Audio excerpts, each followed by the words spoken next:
அனைவருக்கும் வணக்கம். இன்றைக்கு நாங்கள் வல்வெட்டித்துறை ஸ்ரீ முத்துமாரியம்மன் தேவஸ்தானம் எப்படி தோன்றியது என்றதை சின்ன ஒரு ஷோர்ட்டாக ஒரு வீடியோவில் பார்ப்போம். இந்தியாவில் கோடியாக்கரை என்ற ஒரு இடத்துல இருந்து பயோதிபப்பன் உருவத்தில் மாறி அம்மன் படகேறி எங்களுடைய வல்வெட்டித்துறை கடற்கரையில் கரையொதுங்கி இங்கே வந்தவர். இங்கே எங்களுடைய அம்மன் கோவில் இருந்த இடத்துல முதல் கோவில் ஆலயம் இல்லாது வெறும் திருசூலத்தால் வெள்ளடுதுறை மக்களால் வழிபடப்பட்டு வந்தது. அதன் பின்னர் அம்மன் அந்த ரூபத்தில் அவடத்துல மறைந்து மக்களுக்கு காட்சி கொடுத்ததாக ஒரு வரலாற்று சம்பவம் அறியப்படுகிறது. இப்பொழுதும் அந்த வரலாற்று சம்பவத்தை கோயிலில் மேலே நாங்கள் கண்ணாலேயே பார்க்கலாம்.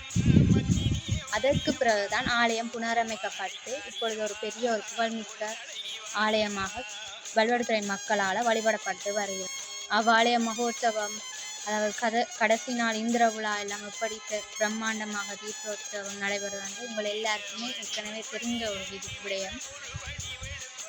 ஸோ இன்னும் இந்த ஆலயத்தை பற்றி நீட்டாக வேற ஒரு காணொலியோடு நான் உங்களை சந்திக்கிறேன். இப்படிக்கு தாட்சா விலாங்ஸ். இதை சப்ஸ்கிரைப் பண்ணி லைக் பண்ணி எல்லாருக்கும் ஷேர் பண்ணி சப்போர்ட் பண்ணுங்க. தேங்க்யூ.